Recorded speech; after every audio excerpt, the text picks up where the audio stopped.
محمد وعلى آل سيدنا مولانا محمد اللهم صل على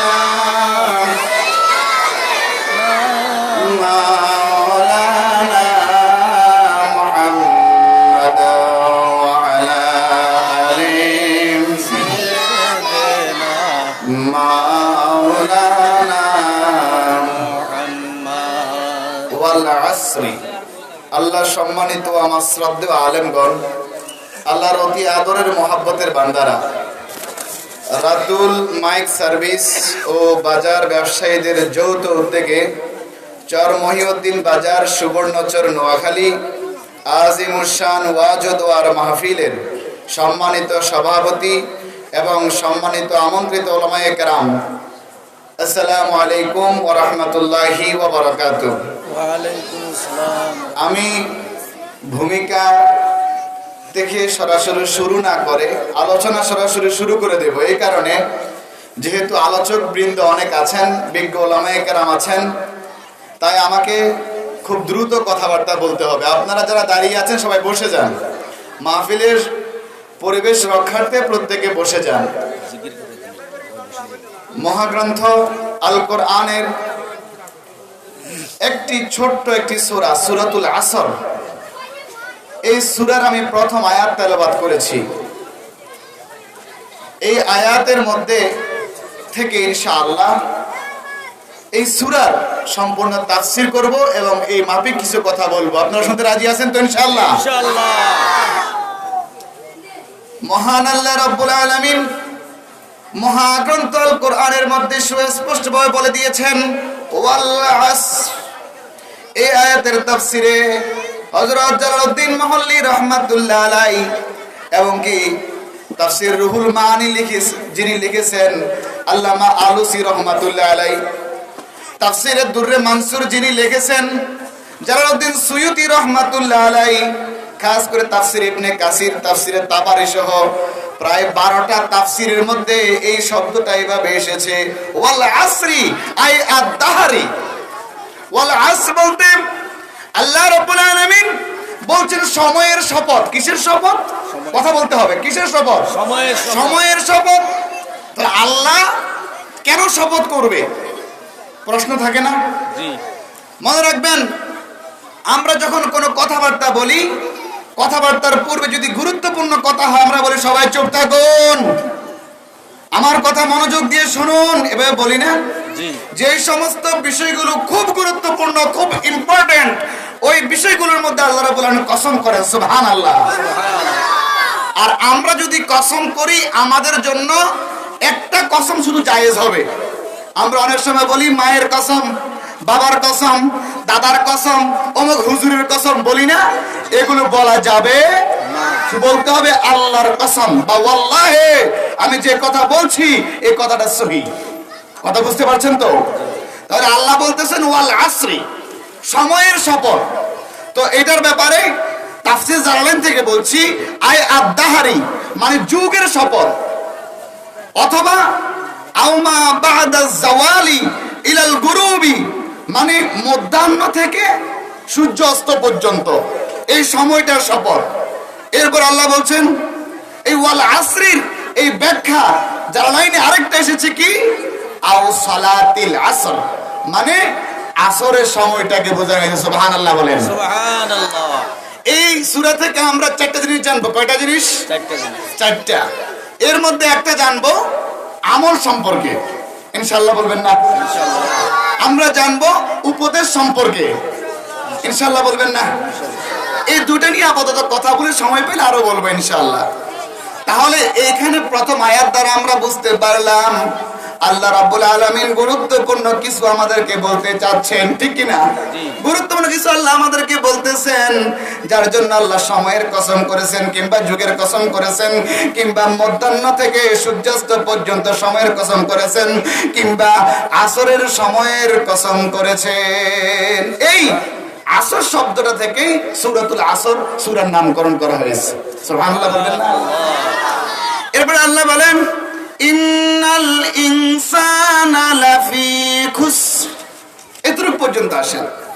এই শব্দগুলো দিয়ে খেয়াল করেন, ইন্নাল ইনসানা আই আল জিন্স, ইন্না নিশ্চয়, আল ইনসান মানুষ, সকল মানুষ কোথায় আছে? লাফি খুসরিন, সকল মানুষ ধ্বংসের মধ্যে নিমজ্জিত। নাউজুবিল্লাহ বলবেন না? এরপর আল্লাহ রাব্বুল আলামিন বলে দিচ্ছেন, এখানে খুসরিন শব্দটার ব্যাপারে তাফসিরে এসেছে আই ফি তিজারাতিহি, মানে মানুষ তাদের ব্যবসার মধ্যে লস খাইতেছে। কি খাইতেছে? লস খাইতেছে। তো এখানে ব্যবসা বলে কি বুঝাইলেন? ব্যবসা বলে আল্লাহ কি বুঝাইলেন? আল্লাহ আমাদেরকে দুনিয়ার মধ্যে পাঠাইছেন নেক আমল বন্দেগী করার জন্য, নেক আমল করার জন্য, আল্লাহর হুকুমগুলো পালন করার জন্য। আল্লাহর হুকুম কিভাবে পালন করব? নবীর তরিকা অনুযায়ী। এক কথায় বলে দিলাম, নবীর তরিকা অনুযায়ী আমরা আল্লাহর হুকুমগুলো পালন করব। নবী নাই, নবী আমাদের মাঝ থেকে পর্দা করেছেন।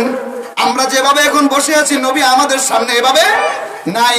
নবীজির ওয়ারিস হচ্ছেন উলামায়ে কেরাম, আল উলামা ওয়ারাসাতুল আম্বিয়া, নবীদের ওয়ারিস।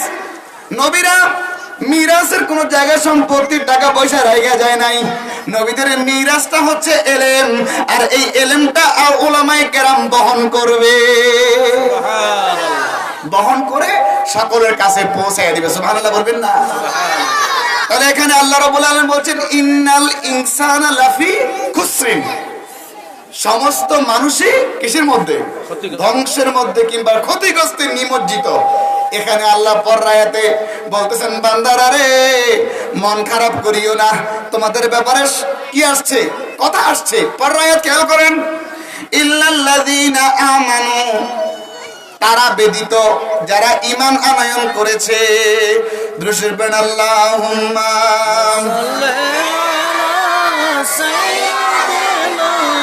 মাওলানা মুহাম্মদ ওয়া আলা আলি মাওলানা। এবার আপনারা খুশি না বেজার?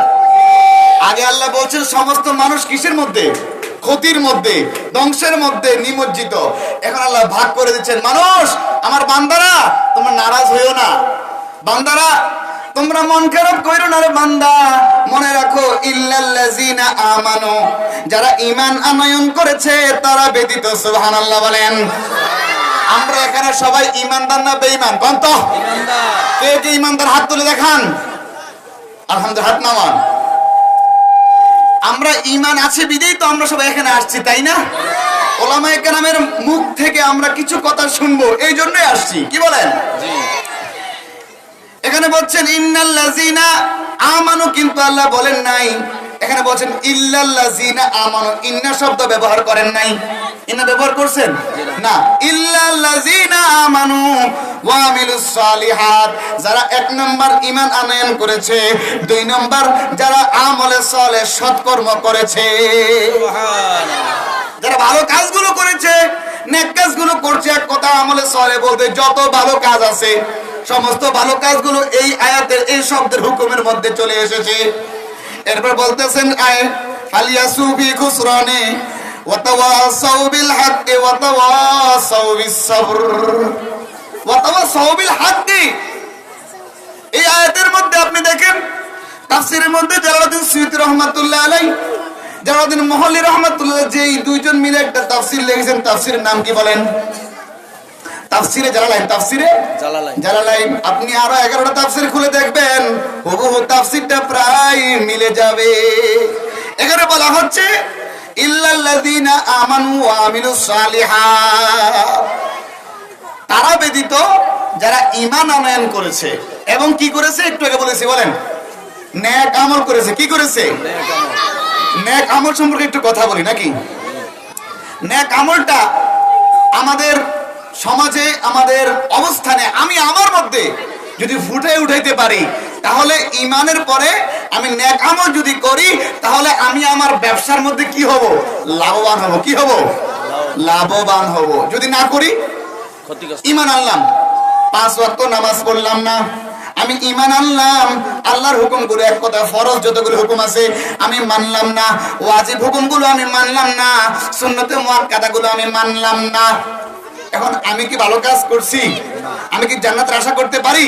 তবে একটা কথা আছে, হাদিস শরীফে আছে, যে ব্যক্তি জীবনে একবার লা ইলাহা ইল্লাল্লাহ মুহাম্মাদুর রাসূলুল্লাহ পড়বে, তার গুনাহ অনুযায়ী সে মেয়াদ অনুযায়ী শাস্তি ভোগ করবে সর্বশেষ, কিংবা তার গুনার মেয়াদ অনুযায়ী শাস্তি ভোগ করার পরে এরপরে আল্লাহ রাব্বুল আলামিন ওই ব্যক্তিকে জান্নাত দিয়ে দিবেন। আর যদি আপনি যদি ঈমান আনার পরে সমস্ত আমলগুলো যদি ভালোভাবে করতে পারেন, তাহলে অবশ্যই অবশ্যই আপনি সফল কাম হবেন, আপনাকে আর জাহান্নামের আগুনে জ্বলতে হবে না। আমরা জাহান্নামের আগুনে জ্বলতে রাজি আছিনি? জ্বলতে রাজি আছি? আমরা কোথায় থাকবো? বেহেশতে। কোথায় থাকবো? আমাদের বাবা আদম আলাইহিস সালাতু ওয়াস সালাম বেহেশতে ছিলেন, আমাদের আম্মা জান মা হাওয়া আলাইহিস সালাম বেহেশতে ছিলেন, আমরাও বেহেশতে থাকবো। সন্দেহ আছে? তো সন্দেহ আসেনি? এরপরে খেয়াল করেন, এখানে স্পষ্টভাবে বলা হয়েছে ইল্লাল্লাযীনা আমানু ওয়া আমিলুস সালিহাতি ওয়া আমিলুস সালিহাত ওয়া তাওয়াসাউ বিল হাক্কি ওয়া তাওয়াসাউ বিস সাবর। সুবহানাল্লাহ বলেন। তারা একে অপরকে উপদেশ দেয়। 4 নাম্বার যে টপিকটা সেটা হলো তারা উপদেশ দেয় ধৈর্যের। সুবহানাল্লাহ বলেন। যত বিপদ আসবে, যত মুসিবত আসবে, মুসলমান কখনো ঘাবড়ায়া যাবে না। কথা বলেন ঠিক কিনা? বাবা আপনি যদি ইমানদার হন, তাহলে মনে রাখবেন আপনার ঈমানের দাবি অনুযায়ী আপনি কোনো কাজে ভয় পাবেন না। আপনার ঘরে ভাত নাই, আপনি নিজেকে দুঃখ করবেন না, চিন্তা করবেন আল্লাহ আপনি আমাকে রিজিকের ব্যবস্থা করে দেন। একটা হাদিসের আমি এক অংশ বলবো, তারপর মূল আলোচনায় যাচ্ছি, যেটা করতেছিলাম। কোন ব্যক্তি যদি, এর আগে আমাকে ওয়াদা দিতে হবে, আপনারা নিয়মিত 5 ওয়াক্ত নামাজ পড়তে পড়তে কারা কারা রাজি আছে হাত তুলে দেখেন। রাজি আছেন তো ইনশাআল্লাহ? হাত নামান। বাবারা শুনেন, যদি আপনি নিয়মিত 5 ওয়াক্ত নামাজ আদায় করেন, তাহলে জীবনে কখনো আপনার রিজিকের কোনো কষ্ট হবে না। আপনি কখনো খাবারের অভুক্ত থাকবেন না। কোথায় থেকে খাবার এনে দিবে, কে ব্যবস্থা করবে? আপনি আশ্চর্য হয়ে যাবেন, যে ব্যক্তিটি আপনাদের শত্রু সে আপনাকে একদিন খাবার খাওয়ায় দিচ্ছে। এটা কার হুকুম? মনে রাখবেন, আমাদের মূল টপিক থাকবে রেজায়ে মাওলা দিদারে এলাহি।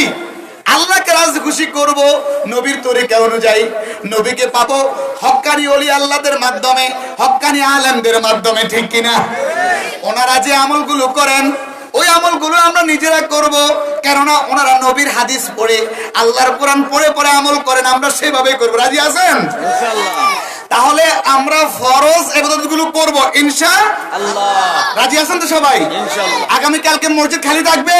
জি না। ফজরে মসজিদ খালি থাকবে? জি না। জোহরে? জি না। সবাই বলে না, চুপ করে আছে কিছু ভাইরা। কি ভাই? ভাই যদি এখন যদি মারা যায় ফজর পড়তে পারবো? জি না। কথা বলেন।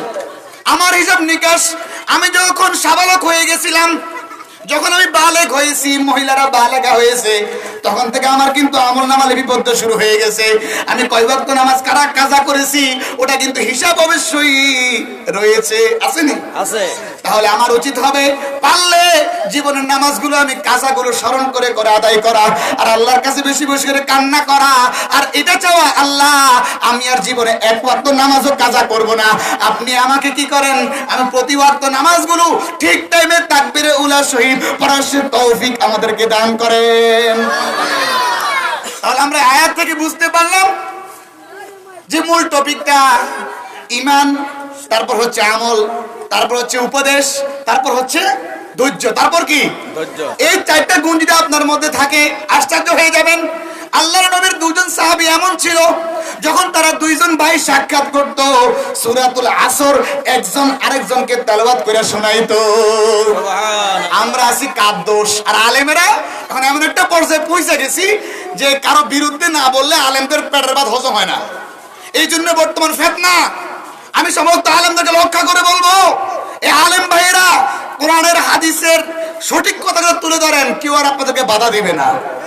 আপনারা ভাইরাল হওয়ার চিন্তায় থাকেন, আমি যদি ফুটপাট কিছু কথা বলে দিয়ে ভাইরাল হয়ে যাব, ভাইরাল হলে আমাকে লোকে দাওয়াত দিবে। রিজিকের মালিক কি? মানুষ না আল্লাহ? তাহলে আমার কাজ করতে হবে লিওয়াজিল্লাহ, ঠিক কিনা? কিন্তু কোন ব্যক্তিকে ইন্ডিকেট করে বাবা ওয়াজ করা যাবে না। মনে রাখবেন, ওয়াজ মানে হলো সদুপদেশ, অজানা কথাগুলো জানিয়ে দেওয়া, যা জানতো বুঝতো কিন্তু ভুলে গেছে তাহা স্মরণ করে দেওয়া, এটাই ওয়াজ। কারো বিরুদ্ধে স্মরণ করলে বিপদ হয়ে যাবে, কিন্তু আপনি মনের মধ্যে হিংসা রেখে হিংসার ওয়াজ করেন, লাভ হবে কি? লাভ হবে? কিন্তু সময় অল্প, একটু খুব দ্রুত কথা বলছি। আর আপনারা যারা আছেন, আমি আপনাদের পাশেই এই বীরশ্রেষ্ঠ রুহুল আমিন আশ্রম জামে মসজিদের খতিব। আমি আপনার দাওয়াত, প্রত্যেক জুমা আমি এক একটা টপিক নিয়ে আলোচনা করি, এক একটা বিষয়ের উপর বিষয়ভিত্তিক কথা বলি। আপনারা অবশ্যই ওখানে যাবেন ইনশাআল্লাহ। ওখানে আমি কমপক্ষে 1 ঘন্টা কথা বলি, ওনাদের থেকে, কমিটির থেকে অনুমতি নিয়ে। প্রত্যেকটা বিষয় ভালো করে বুঝতে পারবেন। কিন্তু আমি করি যেটা না, অনেক বিজ্ঞ আলেমরাও করেন। তাহলে আমরা এই কথাটা, সূরাটা কেন নাজিল হইল? হযরত সিদ্দিক আকবর রাদিয়াল্লাহু তাআলা আনহুর একজন বন্ধু ছিল, কালাদা ইবনে ওসমান। কালাদা ইবনে ওসমান বা ওসাইদ, কালাদা ইবনে ওসাইদ ছিল আবু বকরের জাহিলি যুগের একটু দোস্ত। কি ছিল কথা বলেন? জাহিলি যুগের দোস্ত। যখন সিদ্দিক আকবর যখন ইসলাম ধর্ম গ্রহণ করলো, তখন তার বন্ধু এই ওসাইদ বলতেছে, আবু বকর এটা কি করলা? তোমার ব্যবসার মধ্যে ভাটা লেগেছে। কি লেগেছে? ভাটা লেগেছে। এটা কি করলা? তুমি কি কাজ করলা আবু বকর? তুমি সবকিছু বাদ দিয়া তুমি মুহাম্মদুর রাসূলুল্লাহ সাল্লাল্লাহু আলাইহি ওয়াসাল্লামের পিছে পড়ে আছো, এগুলি ছাড়ো, তোমাকে সব ধ্বংস করে দিচ্ছে। আবু বকর ধমক দিয়ে বললেন, শোনো রে শোনো, যে ব্যক্তি আল্লাহকে না মেনে, নবীজিকে না মেনে, নিজের প্রবৃত্তির নফসের, নিজের মনের শয়তানের অনুসরণ করে, শয়তানের অনুসরণ করে, আল্লাহকে ছাড়া অন্য কাউকে মানে সে বেঈমান। বেঈমান সে আল্লাহকে মানে না, নবীকেও মানে না, ঈমান গ্রহণ করতেও চায় না, ঈমানদারদের বিরুদ্ধে আচরণ করে। যারা এগুলো করে মূলত তারাই ক্ষতিগ্রস্ত। আমরা যারা নবীজিকে মানি, আল্লাহকে মানি, আমরা ক্ষতিগ্রস্ত না। এই কথার পরিপ্রেক্ষিতে সূরাতুল আসরটা আল্লাহ রাব্বুল আলামিন অবতীর্ণ করে দিয়েছেন। সুবহানাল্লাহ বলবেন না? আপনাদের খারাপ লাগে? সূরা আসর নাজিল হওয়ার শান এটা। আবু বকরকে টিটকারি করা হয়েছিল, এই টিটকারির দরুন এই কথা সিদ্দিক আকবর বলে দিয়েছেন, যার সত্যতা মহান আল্লাহ রাব্বুল আলামিন মহাগ্রন্থ আল কোরআনে সূরাতুল আসরের মধ্যে শুনিয়ে দিয়েছেন। সূরা আসর এমন একটা সূরা, যদি ছোট হয়, এটা সার গর্বপূর্ণ আলোচনা এর মধ্যে রয়েছে। কি পূর্ণ? সার গর্বপূর্ণ আলোচনা। যদি কোনো ব্যক্তি তার পুরো জীবনের মধ্যে সূরাতুল আসরের এই 4টা উপদেশ যদি মেনে নিতে পারে এবং ওই মোতাবেক চলতে পারে, আল্লাহর ফরজিয়াত হুকুমগুলি মানে, নবীর তরিকা অনুযায়ী চলে, হক্কানি আলেম, হক্কানি আউলিয়া কেরামের অনুকরণ করে, ওই ব্যক্তি ইনশাআল্লাহ বেহেশতে হবে। কথা প্যাঁচ ধরেন না। আবার প্রথম কিন্তু আল্লাহর কথা বলছি, কথা বুঝেন? ডাইরেক্ট লাইভ হচ্ছে।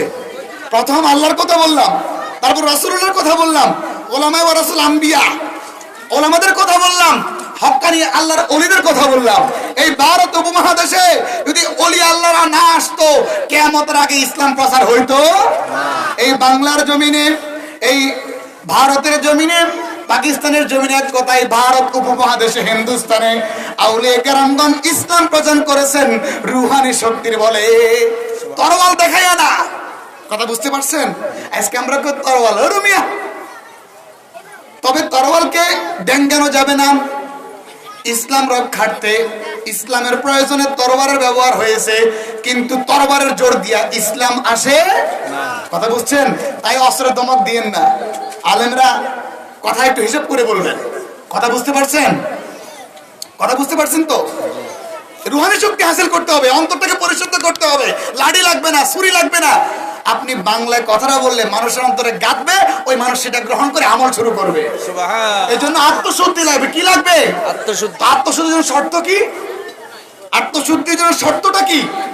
শর্ত হলো আপনি আল্লাহর সমস্ত ফরজ হুকুম যাহা আছে, সাধ্য অনুযায়ী আপনার উপর যাহা ফরজ তা আপনি পালন করবেন, ওয়াজিবগুলো পালন করবেন। এরপর আপনি সুন্নতগুলো পালন করবেন।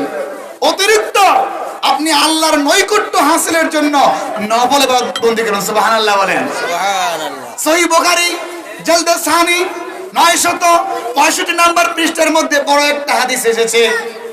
আমি কিছু অংশ বলি, হাদিসে কুচ্ছি। মান আদালি ওয়ালিয়ান ফাকাদ আযানতু বিল হারব।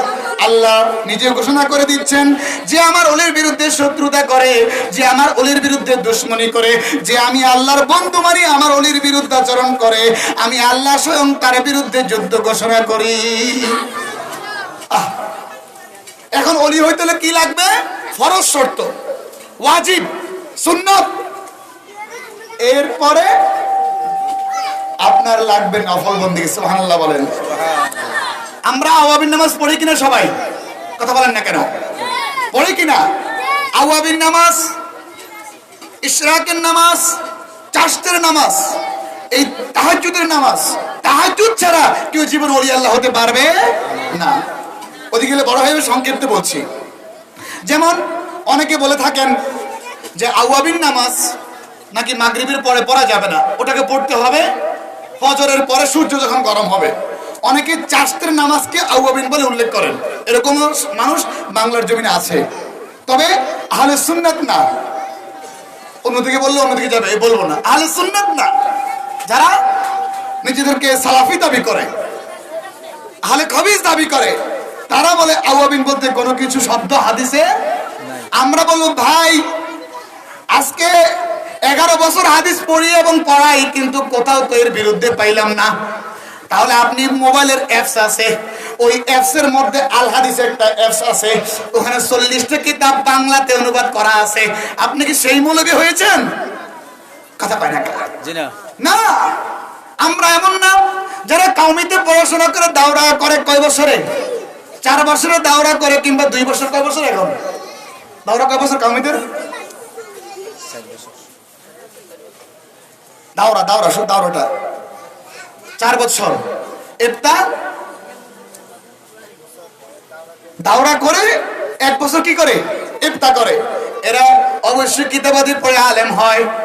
এরপর যারা আলী আলাইনে যারা পড়ে, তারা পুরা আলেম থেকে ফাজিল থেকে টাইটেল পর্যন্ত তারা কিতাবাদি পড়ে আলেম হয়। বাইরে তুমি বাইরে আরব কান্ট্রিতে যাইয়া তুমি কি মনে করো আলেমদের থেকে বেশি কিছু জানো? জানো বেশি কিছু? যত কথাই বলবা হুজুর সহিহ বুখারী, আমি বললাম বাবারে তুমি যে সহিহ বুখারী সহি বলো, একটা সহি দলিল দেন নবীজি থেকে সহি শব্দের, সহিহ বুখারী শব্দের একটা দলিল আমাকে দেখাও। কিয়ামত পর্যন্ত একটা দলিল আমাকে দেখাইতে পারবে না। হাদিস দঈফ হইলে কো মাউযু, হাদিস যদি গরীব হয় কো মাউযু, মানে সবে জাল। কি আশ্চর্য! অথচ দরসে তিরমিজি যিনি লিখেছেন, দরসে তিরমিজি যিনি লিখেছেন, আমাদের পাকিস্তানের বর্তমান জাস্টিস আল্লামা তাকি উসমানী দামাত বারাকাতুহুল আলিয়া, ওখানে হাদিসের প্রায় 40টা পরিভাষা দিয়েছেন। সুবহানাল্লাহ বলেন। আপনারা অনেকে আলেম সমাজের ওয়াজ করতে মজা, আপনারা কি মজা পাইতেছেন? ভালো লাগতেছে কিনা? হুজুর ঢাকাইয়া, হুজুর কুমিল্লার, হুজুর কি করে বুঝি না। বুঝুন তো আমার কথাগুলো। বাবা মনে রাখবেন, যদি আপনি বলেন হুজুর আপনি আমাকে বলেন আওয়াবিন নামাজের সময় কখন এবং এর ফজিলত কি। আন হুযায়ফা রাদিয়াল্লাহু তাআলা আনহু সাল্লামা আন নবী সাল্লাল্লাহু আলাইহি ওয়াসাল্লাম আল মাগরিবা সুম্মা সাল্লা হাত্তা সাল্লাল ইশা। সুবহানাল্লাহ বলেন। নবী করিম সাল্লাল্লাহু আলাইহি ওয়াসাল্লামের সাথে মাগরিবের নামাজ আদায় করলাম। এক কথায় হযরত হুযায়ফা বলেন, তিনি নবীজির সাথে মাগরিবের নামাজ একসাথে আদায় করলেন। কে? নায়েব দয়াল নবীজি মুহাম্মদুর রাসূলুল্লাহ সাল্লাল্লাহু আলাইহি ওয়াসাল্লামের সাথে মাগরিবের নামাজ আদায় করলেন।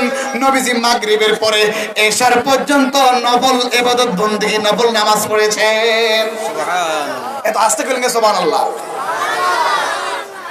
এটা সহিহ ইবনে খুযাইমা হাদিস নাম্বার 1194 নাম্বার হাদিস। ওটারে যারা ওই কিতাবদার ওরা বেশি মানে দলিল যখন দেখবো বুখারীতে পাই না, ঠাস করে সহিহ ইবনে খুযাইমা যাবে, ওইটা না পেলে সহিহ ইবনে হিব্বানে যাবে। কথা বুঝেন? ওখান থেকে উল্টে পাল্টা কথা বলে মনে হয় যে আলেমরা এসব পড়ে নাই। আমরা সাধারণত নোট মানি না, মূল কিতাব দেখাবো। এক সহিহ বুখারীর প্রায় 100-র উপর সরা লেখা হয়েছে। কি কোন ঠিক কিনা?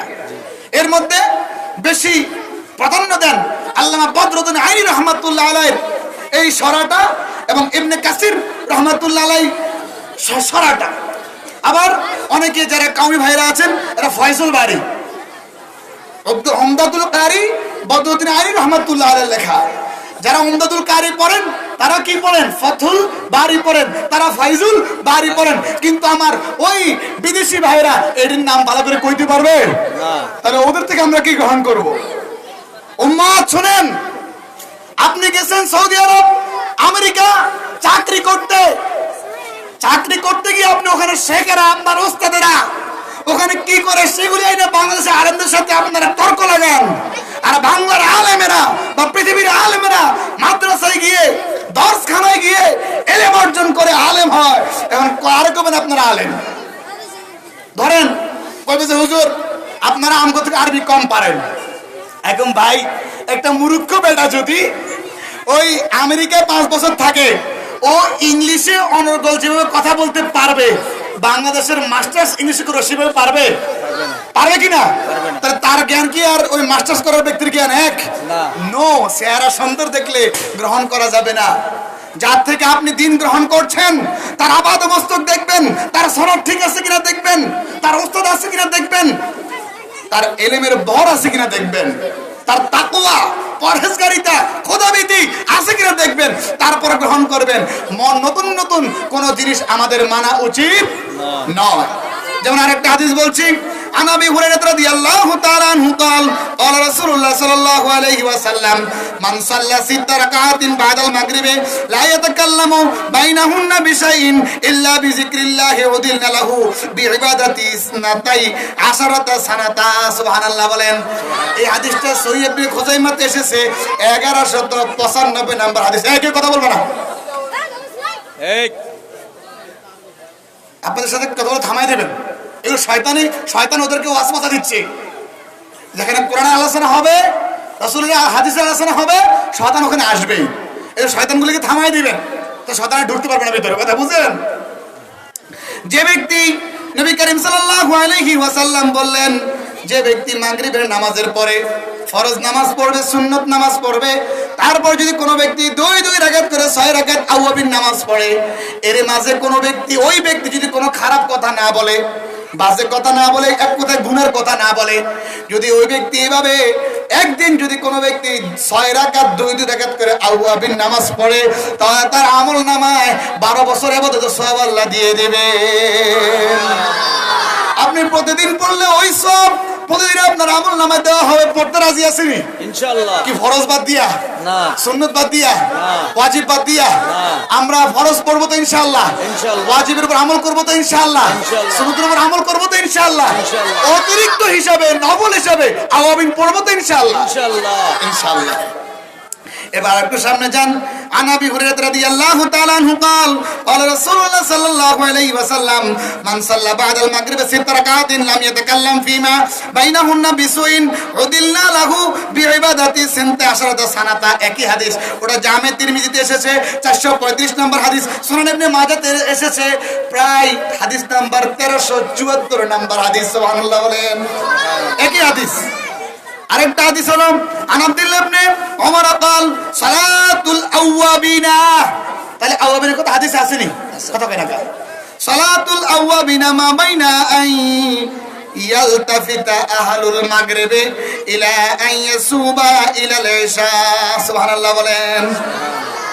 হযরত আব্দুল্লাহ বিন ওমর, যিনি নবীজির সবচেয়ে সুন্নতের উপর আমল করেছেন, আব্দুল্লাহ ইবনে ওমর, যাকে আব্দুল্লাহ বিন ওমর বলে। সকল সাহাবায়ে কেরাম তো নবীর সুন্নতের উপর আমল করেছেন, তো বেশি নবীর সুন্নতের উপর একবারে খাস ভাবে আমল করেছেন আব্দুল্লাহ ইবনে ওমর রাদিয়াল্লাহু তাআলা আনহু। সকলে জানে, সকলে কি জানে। এমন কি হুজুর সাল্লাল্লাহু আলাইহি ওয়াসাল্লাম হজের দিন হজ করতে যাচ্ছেন, এক জায়গায় হুজুর ইস্তেনজা মোবারক করার জন্য বসলেন। হুজুর দুনিয়া থেকে যখন পর্দা করেছেন, ইন্তেকাল করেছেন, ওফাত করেছেন, নবীরা কিন্তু জিন্দা না মরা? নবীরা তাদের রওজা মোবারকে, কবর মোবারকে জিন্দা। নবীরা কি তাদের কবর মোবারকে জিন্দা? কথা বলেন ঠিক কিনা? মনে রাখবেন বাবা, মুহাম্মদ রাসূলুল্লাহ সাল্লাল্লাহু আলাইহি ওয়াসাল্লাম যখন দুনিয়া থেকে পর্দা করেছেন, খাস ভাবে আমাদের প্রত্যেকের কলিজার টুকরা নূর নবীজি মুহাম্মদ রাসূলুল্লাহ সাল্লাল্লাহু আলাইহি ওয়াসাল্লাম যখন পর্দা করেছেন, এরপরে আব্দুল্লাহ বিন ওমর যখন হজে গেলেন, হঠাৎ করে উনি এক জায়গায় বসে গেলেন। সুবহানাল্লাহ, সুবহানাল্লাহ। ওনার সাথীরা বলেন, হুজুর কেন বসলেন? আপনি তো প্রস্রাবও করলেন না, ইস্তেনজাও করলেন না। বা এক কথা আপনি ইস্তেঞ্জা করলেন না, কিছুই করলেন না, আমার নবীকে আমি দেখেছি এখানে বসতে, তাই আমি আমার নবীজির সুন্নাত অনুযায়ী আমি এখানে বসেছি। সুবহানাল্লাহ। নবীজির টুপি পরেছেন, নবীজির টুপি পরেছেন বিদায় আমরা মুসলিমরা টুপি পরবো, এটা নবীর সুন্নাত। পাগড়ি পরেছেন আমরা পাগড়ি পরবো, পাঞ্জাবি মোবারক পরেছেন আমরা পাঞ্জাবি পরবো, নবীজি ইজার পরেছেন আমরা ইজার পরবো। রাজি আছে কিনা? ইনশাআল্লাহ। সাহাবায়ে কেরাম পায়জামা পরেছেন, আমরাও পায়জামা পরবো। রাজি আছে কিনা? আমরা কারো বিরুদ্ধে কথা বলবো না, কোন মানুষকে আমরা কটাক্ষ করবো না। আমি আগেই বলেছি বাবা, ওয়াজ মানে হলো সৎ উপদেশ, কিন্তু কোন ব্যক্তিকে কোন রাষ্ট্রের বিরুদ্ধে এমন কোন কথা বলা যাবে না যেগুলি বললে আপনার উপর আমার উপর আযাব সৃষ্টি হবে। আযাব এগুলি আল্লাহ রাসূল নিষেধ করে দিয়েছেন। ফিতনামূলক কথা বলা যাবে না। উদু ইলা সাবিল রাব্বিকা বিল হিকমাতি ওয়াল মাউইযাতিল হাসানা ইলা আখিরিল আয়া। নবীজিকে আল্লাহ বলেছেন, হাবিব আপনি দাওয়াত দেন, মানুষকে বয়ান করেন হিকমতের সহিত। কিসের সহিত? হিকমতের সহিত কথা বললে বাবা কোনো বিশৃঙ্খলা হবে না। কিন্তু আমরা আজকে বক্তারা মাঠে উঠা ভাইরাল হওয়ার জন্য সরকারের বিরুদ্ধে কথা বলি, ভাইরাল হওয়ার জন্য দেশের বিরুদ্ধে কথা বলি, ভাইরাল হওয়ার জন্য সংবিধানের বিরুদ্ধে কথা বলি। তো কি হয়? মানুষ বিরুদ্ধাচরণ বাস্তবে করবে। কারণ আপনাকে আছে কোরআনের কথা বলতে, হাদিসের কথা বলতে, আপনি ওইসব কেন বলবেন? তখন এতে কি হয়ে যাবো? ভাইরাল। কি হয়ে যাবো? এই অবস্থা। আল্লাহ আমাদেরকে হেফাজত করবেন। আমিন আমিন। এরকম আমরা কেউ না। বাবা আরেকটা হাদিস বলি, ইবনে মুনকাদির থেকে হাদিসটি, ওয়া আবা হাজিম ইয়াকুলানে তাতাজাফা জুনুবুহুম আনিল মাদাজি, সূরাতুস সিজদা আয়াত এটা, ইলা আখিরিল আয়া। এই আয়াতের ব্যাপারে বলা হচ্ছে তারা তাদের শয্যাটাকে, পিঠটাকে তারা বিছানার সাথে লাগায় না। বিছানার সাথে তারা কি লাগায় না? পিঠ লাগায় না। তারা কি করে? আওয়াবিনও পড়ে, ইশরাকও পড়ে, চাশতো পড়ে, তারা তাহাজ্জুদও পড়ে, ফজর কাজা করে না, তারা ফজরও পড়ে। এরাই তো আল্লাহওয়ালা, এরাই তো আল্লাহর ওলি, এরাই মুত্তাকি, এরাই তাকওয়াবান, এরাই আল্লাহওয়ালা। আমরা এদের দলের জাতি রাজি আছি কিনা? ইনশাআল্লাহ। কথা বুঝতে পারছেন? এই পৃথিবীর জমিনে বিশেষ করে হিন্দুস্তানে ইসলাম প্রচার করছেন ওলি আল্লাহরা। আমরা ওদের সাথে কখনো বেয়াদবি করলে চলবে? তবে যেখানে যত আসল তার নকল তত বেশি। আচ্ছা 10 টাকার নোটের কি জাল হয়? হইব না। 10 টাকার জাল হবে না। 5 টাকার না, 1000 টাকার হবে, 500 টাকার হবে। এটা তো বাংলা বুঝেন। 500 1000 যদি জাল হয় তাহলে হক্কানি আলেম আর জাল আলেম বাইর হবে। হক্কানি ওলি আল্লাহদের নাম বিক্রি করে কিছু ভণ্ড বের হবে। আমরা ভণ্ডদেরকে বাদ দিতে যাইয়া কোন হক্কানি ওলি আল্লাহকে আমরা ছাড়তে পারবো না। কথা রাজি আছেন? আমলের কথাগুলো বলবেন, ইমানের কথাগুলো বলবেন। আমি প্রথমে বলেছি সূরা আসর থেকে, মনে আছে? আপনি ইমান আনবেন, নেক আমল করবেন, উপদেশ দিবেন, বিশেষ করে আপনি ধৈর্যের উপর যে কোনো পরিস্থিতিতে, খাবার বলেন, রিজিক বলেন, বিপদ আপদ বলেন, সর্ব অবস্থায় আপনি কার উপর তাওয়াক্কুল করবেন? আল্লাহ। আল্লাহর উপর। কথা বুঝতে পারছেন? তাহলে আওয়াবিন নিয়ে কারো কোনো সন্দেহ আছে? কেউ যদি বলে ওই আওয়াবিন নাই, তো মানবেন এগুলি কথা? নো বেটা, তুই কোন ইউনিভার্সিটিতে পড়ছস? তোর হাদিসের সনদ দেখা, আলেমের সাথে বস। তো ভাই আলেমরা জানে না কিছু, আমরা বহু জানি। এখন আলেমরা ভুল করছে। কথা বুঝতে পারছেন তো? এখন আমরা বলবো ইশরাক এবং চাষ্ট। ইশরাক এবং চাষ্ট। ইশরাকের সময়টা কখন আলেমরা বলেন সবাই? ইশরাকের সময় হলো ফজরের পরে। এখানে হাদিস এসেছে বাবা, আনানা সিম্পল। আপনাকে আমার কথা বুঝতে পারতেছেন? আওয়াবিন নামাজ কয় রাকাত সবাই বলেন? মাগরিবের পরে, ফরজ পড়ার পরে, সুন্নতের পরে আওয়াবিন 6 রাকাত। কয় রাকাত? 6 রাকাত। যে ব্যক্তি 6 রাকাত আওয়াবিন নামাজ পড়বে, আল্লাহ তার আমল নামায় 12 বছরের ইবাদতের সওয়াব দিয়ে দিবেন। ওটা ফরজ, সুন্নত, ওয়াজিব না নফল? নফল। নফল। কি বলেন? এটা নফল। এটা কি নফল? এটা হচ্ছে আপনার অতিরিক্ত, ওভার টাইম। আল্লাহর ওলি আপনি এভাবে হতে পারবেন না। আপনাকে আল্লাহর ওলি হতে হলে আপনাকে ফরজ, ওয়াজিব, সুন্নাত, সুন্নতে মুআক্কাদা এর পাশাপাশি অতিরিক্ত ওই যে আপনারা সহিহ বুখারীর জলদ সানি 965 নম্বর পৃষ্ঠা হাদিসটা দেখে নেবেন। কথা বুঝতে পারছেন? যে হাদিসে কুদসি, ওখানে আল্লাহ স্পষ্টভাবে বলে দিয়েছেন অতিরিক্ত তারা আমার নৈকট্য পূর্বীয়ত হাসিলের জন্য তারা নফল ইবাদতের মাধ্যমে চেষ্টা করে। সুবহানাল্লাহ বলেন। সুবহানাল্লাহ। তো ফরজ, ওয়াজিব, সুন্নাত বাদ দিয়ে নয়। আমরা এগুলো মানবো কিনা? জি। খেয়াল করেন বাবা, ইশরাক সম্পর্কে কথা বলবো। আনানাসিন ক্বালা রাসূলুল্লাহ সাল্লাল্লাহু আলাইহি ওয়াসাল্লাম মান সাল্লাল গাদাতা ফি জামাআতি সুম্মা ক্বাদা ইয়াজকুরুল্লাহ হাত্তা তাতলুআ শামসু সুম্মা সাল্লা রাকাতাইন কানাত লাহু কাআজরি হাজ্জাতিন ওয়া উমরাতিন ক্বালা রাসূলুল্লাহ সাল্লাল্লাহু আলাইহি ওয়াসাল্লাম তাম্মাতিন তাম্মাতিন তাম্মাতিন। সুবহানাল্লাহ বলেন। বাবারে, যে ব্যক্তি ফজর নামাজ শেষ করবে, আমলটা করতে রাজি আছেন নি? ইনশাআল্লাহ। ইনশাআল্লাহ। সবাই বলেন রাজি আছেন নি? ইনশাআল্লাহ। ভাই দেখেন কত বড় খুশির খবর আল্লাহ রাসূল দিয়েছে। শুধু আমরা করতে পারি না। আমরা কি করতে পারি না? আমরা করতে পারি না বাবা। যে ব্যক্তি ফজর নামাজ আদায় করার পরে ফজর নামাজ আদায় করলো, ফজর নামাজ পড়লো, কি করলো?